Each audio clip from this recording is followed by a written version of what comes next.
आप सभी का बहुत बहुत स्वागत है। आरबीएससी हिंदी ज्ञान की श्रृंखला में हम कवि सूरदास के अंतर्गत व्याख्याओं का अध्ययन कर रहे थे। आज हम आगे की व्याख्याओं का अध्ययन करते हैं और उन्हें समझने का प्रयास करते हैं। आशा करता हूं पहले की व्याख्याएं आपको समझ में आई होंगी। चलिए अगली व्याख्या की ओर बढ़ते हैं। देखिए, संदेशनी, संदेशनी का अर्थ है संदेशों से। मधुबन का अर्थ है मथुरा। कूप का अर्थ कुएं, भरे यानी भर गए। देखिए, प्रस्तुत काव्यांश में यदि मैं प्रसंग की बात करूं तो ये कह सकते हैं कि प्रस्तुत काव्यांश के माध्यम से गोपियों द्वारा अनेक प्रकार के संदेश भेजने के पश्चात जब उनका कोई प्रत्युत्तर प्राप्त नहीं हुआ तो उस संबंध में वे आपस में जब संवाद करती हैं तो उस संवाद का यहाँ वर्णन किया गया है। गोपियां कहती हैं कि हमारे संदेशों से मथुरा के कुएं भर गए होंगे। अपने तो पठवत नहीं मोहन। देखिए, पठवत का अर्थ होता है भेजना। अपने तो पठवत नहीं मोहन, कि मोहन का अर्थ है श्री कृष्ण, कि श्री कृष्ण स्वयं तो हमें कोई पत्र नहीं भेजते, हमरे फिरी ना फिरे, और जो हमने पत्र भेजे हैं उनका भी कोई जवाब नहीं आया। जिते पथिक पठे मधुबन को बहुरी ना शोध करे।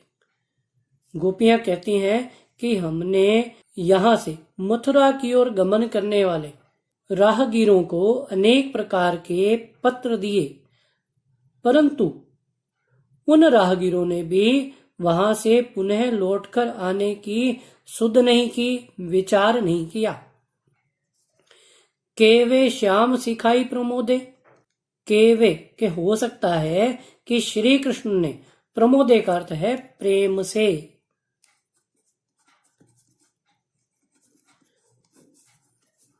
कि श्री कृष्ण ने उन्हें प्रेम पूर्वक समझा बुझाकर, सिखाकर यानी समझा बुझाकर वहीं रोक लिया हो। कै कहूं बीच मरे, अथवा यह भी हो सकता है कि मार्ग की भयंकरता के कारण वे मार्ग में ही, बीच में ही मर गए हों। कागद गरे मेघ, और गोपियां ये कहती हैं कि संदेश ना लिखने का कारण यह भी हो सकता है कि कागद गरे मेघ, कागज यानी कागज, गरे यानी गल गए, मेघ यानी वर्षा से, कि जो कागज हैं वे मेघ वर्षण से गल गए होंगे। मसी खूटी, मसी खूटी का अर्थ है स्याही सूख गई होगी। सरदव, लागी जरे, सरदव, सर का अर्थ सरकंडे, दव दावाग्नि, कि जंगल में लगने वाली जो दावाग्नि है उस दावाग्नि के कारण जिससे कलम बनाई जाती है वे भी सभी जल गए होंगे, वे वृक्ष जल गए होंगे, अतः कलम भी नहीं है। सेवक सूर लिखन को आंधो। गोपियां कहती हैं कि जो अंधा हो जाए, अर्थात प्रेम में अंधा व्यक्ति तो भला कैसे लिख सकता है। सेवक सूर लिखन को आंधो, कि अंधा व्यक्ति तो अपनी अंधत्व के कारण कुछ लिख नहीं सकता।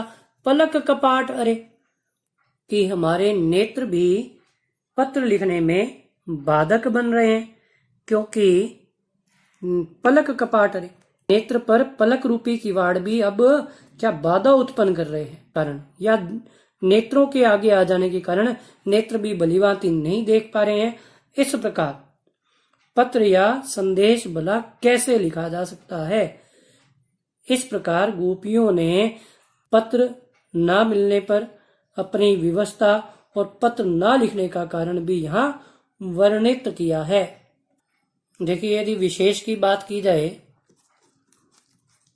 तो विशेष में यह कहा जा सकता है कि कवि द्वारा ब्रज भाषा का प्रयोग किया गया है। एक तो ये बात कह सकते हैं आप। इसके अलावा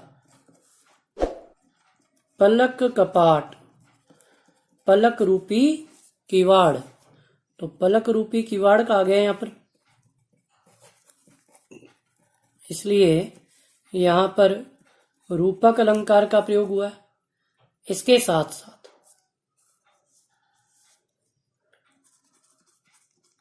कागद गरे मेघ,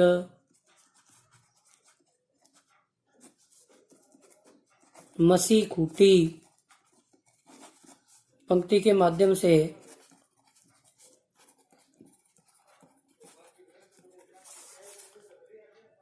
अतिशयोक्ति अलंकार का प्रयोग हुआ है। चलिए अगली व्याख्या की ओर बढ़ते हैं। देखिए,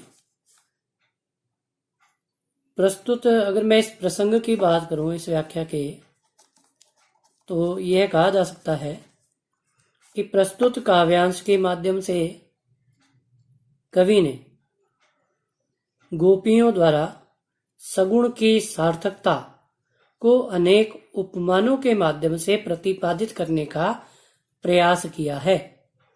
देखिए व्याख्या पढ़ते हैं इसकी। उद्धव मन माने की बात।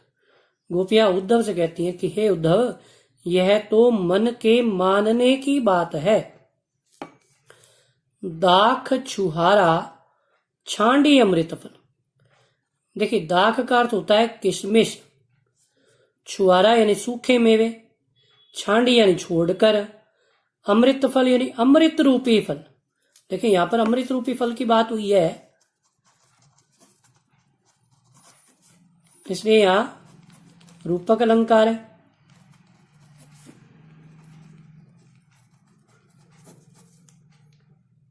विष कीड़ा विषघात। गोपियां उद्धव से कहती है कि हे उद्धव, विष का पान करने वाले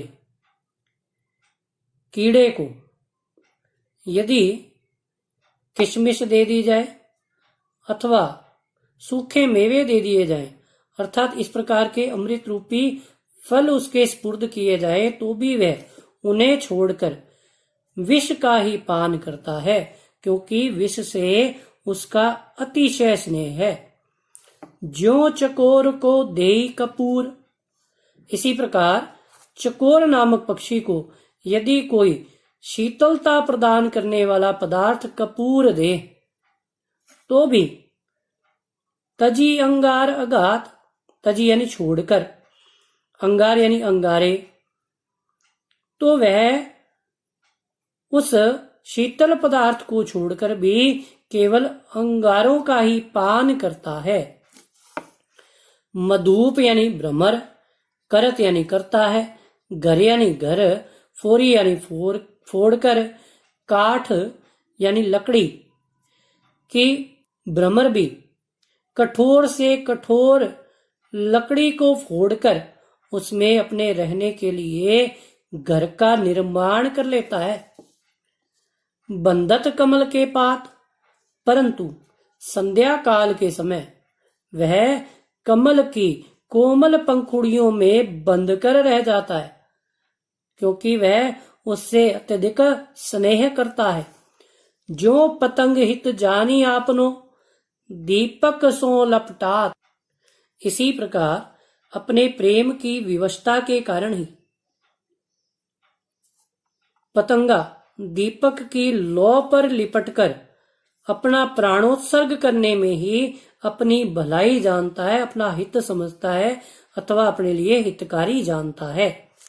सूरदास जाको मन जासो, सोई ताही सुहात।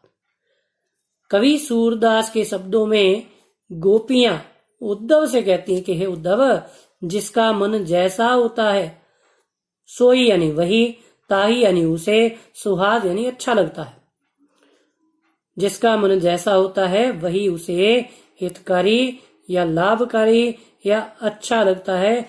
इसी प्रकार हे उद्धव, हम श्री कृष्ण के सगुण साकार रूप से अत्यधिक स्नेह करती हैं, अतः हम तुम्हारे निर्गुण ब्रह्म को स्वीकार नहीं कर सकती। देखिए विशेष की बात करें तो आप ब्रज भाषा का प्रयोग लिख सकते हैं। इसके अलावा आप इसमें लिख सकते हैं कि यहाँ अनुप्रास अलंकार का प्रयोग हुआ है, और साथ ही साथ ये देखिए वो तो मन माने की बात, मन माने की बात, यहाँ पर अनुप्रास अलंकार की बात हुई है, और इसके साथ साथ ये अनेक प्रकार के उदाहरण दिए गए हैं अथवा उपमाएं दी गई हैं। अनेक प्रकार की उपमाएं दिए जाने के कारण यहाँ पर उपमा अलंकार का प्रयोग भी हुआ है और ये रूपक अलंकार का प्रयोग भी हुआ है। इस प्रकार उपमा, रूपक व अनुप्रास अलंकार का प्रयोग इस काव्य में किया गया है। आशा करता हूं आपको व्याख्याएं भली बातें समझ में आई होंगी। आगे के अध्यायों की चर्चा इसके बाद के वीडियो में करेंगे। धन्यवाद।